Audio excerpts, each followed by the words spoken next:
ಚಿಕ್ಕಬಳ್ಳಾಪುರ ನಗರದಲ್ಲಿ ರಂಜಾನ್ ಹಬ್ಬದ ಅಂಗವಾಗಿ ಪ್ರಶಾಂತ ನಗರದಲ್ಲಿನ ಈದ್ಗಾ ಮೈದಾನದಲ್ಲಿ ವಿಶೇಷ ಸಾಮೂಹಿಕ ಪ್ರಾರ್ಥನೆ ಸಲ್ಲಿಸಿದ ಮುಸಲ್ಮಾನ್ ಬಾಂಧವರು ಕಳೆದ 30 ದಿನಗಳಿಂದ ಕೈಗೊಳ್ಳುತ್ತಿದ್ದ ಕಠಿಣ ಉಪವಾಸಕ್ಕೆ ತೆರೆ ಎಳೆದರು.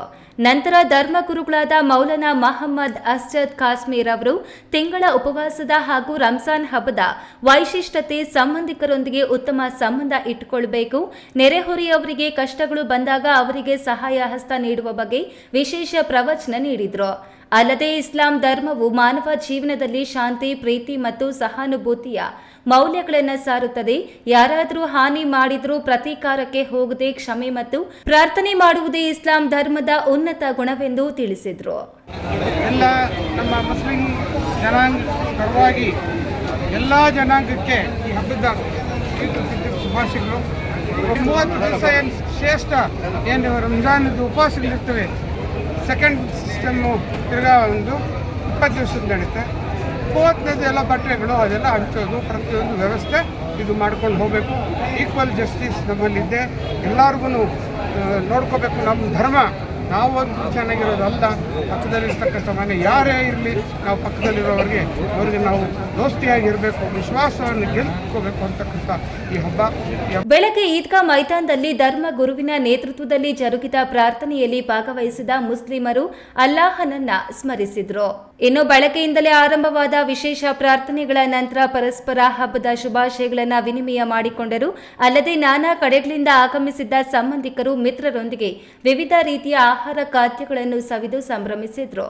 ಮುಸ್ಲಿಂ ಬಾಂಧವರು 1 ತಿಂಗಳು ಉಪವಾಸ ಆಚರಿಸಿದ ಬಳಿಕ ಜಕಾತ್, ಫಿತ್ರ ದಾನ ಮಾಡಿದ್ರು.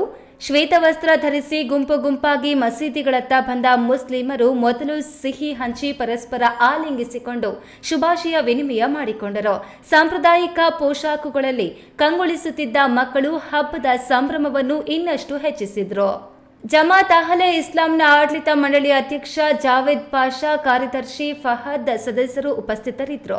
ಮುಸ್ಲಿಂ ಬಾಂಧವರಿಗೆ ಶುಭಾಶಯಗಳು ಕೋರಿ ಮಾತನಾಡಿದ ಕೆವಿ ಮತ್ತು ಪಂಚಗಿರಿ ಶಿಕ್ಷಣ ಸಂಸ್ಥೆಗಳ ಅಧ್ಯಕ್ಷರು ಕೆವಿ ನವೀನ್ ಕಿರಣ್, ಕಳೆದ ಹಲವಾರು ವರ್ಷಗಳಿಂದ ಸತತವಾಗಿ ಈದ್ಗಾ ಮೈದಾನದಲ್ಲಿ ಬಂದು ಪ್ರೀತಿ ಹಂಚಿಕೊಳ್ಳುತ್ತಿದ್ದು, ಎಲ್ಲರೂ ಪ್ರೀತಿ ಸೌಹಾರ್ದತೆ ಬದುಕಿ ಬಾಳುವ ಮೂಲಕವೇ ಶಾಂತಿ ಸಂದೇಶ ಸಾರೋಣ.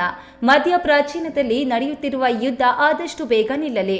ಪ್ರಾಣ ಕಳೆದುಕೊಂಡ ಕುಟುಂಬದವರಿಗೆ ದೇವರು ದುಃಖ ಭರಿಸುವ ಶಕ್ತಿ ನೀಡಲಿ. ಹಾಗೆ ಪ್ರಪಂಚದಲ್ಲಿ ಶಾಂತಿ ನೆಲೆಸಲು ಅಲ್ಲಾಹನಲ್ಲಿ ಪ್ರಾರ್ಥನೆ ಸಲ್ಲಿಸಿ ಎಂದರು.